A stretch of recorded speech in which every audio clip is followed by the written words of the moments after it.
দুর্দান্ত রেসিপি নিয়ে আপনাদের সামনে হাজির হইলাম। রেসিপিটি হলো রুই মাছ দিয়ে শস্য পুস্ত দিয়ে চাল করব। আপনারা দেখতে থাকেন আমি কিভাবে রুই পুস্ত বানাই। যদি আমার এই ভিডিওটা ভালো লাগে তবে লাইক শেয়ার ও সাবস্ক্রাইব করতে ভুলবেন না। আমার চ্যানেলের নতুন বন্ধু হলে সাবস্ক্রাইব করে নোটিফিকেশন অন করে দিবেন। ফেসবুক থেকে দেখলে আমার পেজটি ফলো করে দিবেন। তাহলে দেরি না করে চলুন রান্না করে যাই। একটা কড়াই বসালাম, কড়াইয়ের মধ্যে সাদা তেল দিলাম। তেল গরম হইতে হইতে রুই মাছটি সুন্দর করে মাখাইয়ে নিব। প্রথমে হলুদ দিলাম,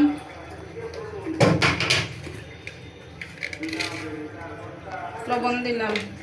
তেল সুন্দর করে মাছটারে আমি মাখাইয়ে নিব হলুদ আর লবণ দিয়ে। আর গরম হয়ে গেছে, এখন আমি মাছটি দিব।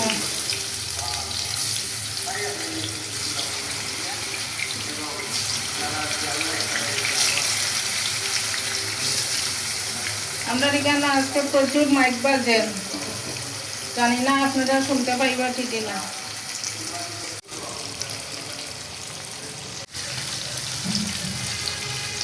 আমার সব মাছ ভাজি হয়ে গেছে, আমি এখন লাল লাল করে মাছ ভাজলাম। আমি এখন বাটিতে তুলে নিব মাছ ভাজি। আমি মাছ ভাজার তেলের মাঝে ফোড়নে দিলাম কালো জিরা,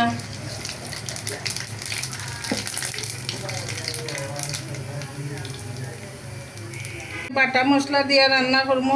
এখানে আছে আদা, শস্য পুস্ত আর শুকনা মরিচ।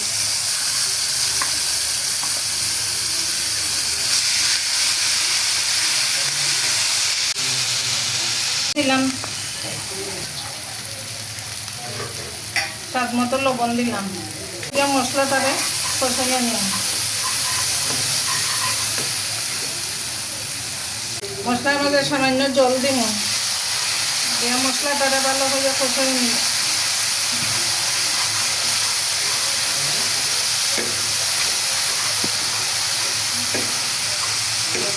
আমার মশলা ভাজা হয়ে গেছে গিয়ে, আর এই মশলার তনে তেলও ছাড়িয়ে দিছে। এখন আমি জল দিয়ে দিব।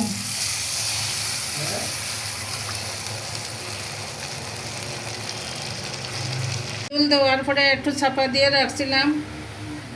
আমার চুলের জাল উঠে গেছে। আমি এখন 4টা কাঁচামরিচ দিলাম, মাঝখানে দিয়ে চিড়িয়া দিলাম কাঁচামরিচ। এখন আমি মাছটা দিয়া দিব।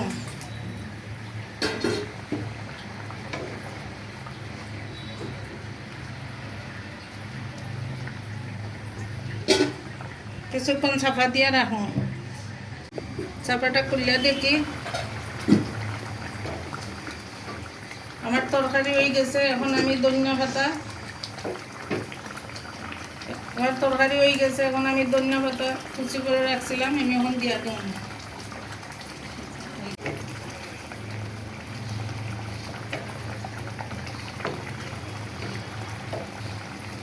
দুপুরের মেনুতে হইল ডাল,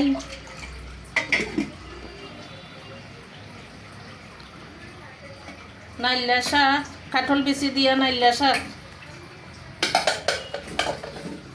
কুমড়া ভাজি, আর কালকে আনছিলাম পাটার মাংস। রুই মাছ দিয়া শস্য পুস্ত দিয়া তরকারি। আজকে আমাদের এখানে খুব বেশি গরম ফলাইছে। আপনারা এখানে কীরকম আছে জানাইবেন কমেন্ট করে। আর আমার দুপুরের মেনুটা কীরকম হইল আপনারা কমেন্ট করে আমারে জানাইবেন। ভালো লাগলে একটা লাইক শেয়ার করবেন। আমার এই রান্নার ভিডিওটা যদি আপনাদের ভালো লাগে লাইক শেয়ার ও সাবস্ক্রাইব করতে ভুলবেন না, এবং আমার পাশে থাকবেন। সবাই ভালো থাকবেন, সুস্থ থাকবেন, সাবধানে থাকবেন। ভালো লাগলে একটা কমেন্ট করবেন। আজকের ভিডিওটা এই পর্যন্তই। নেক্সট ভিডিওতে দেখা হবে। নমস্কার।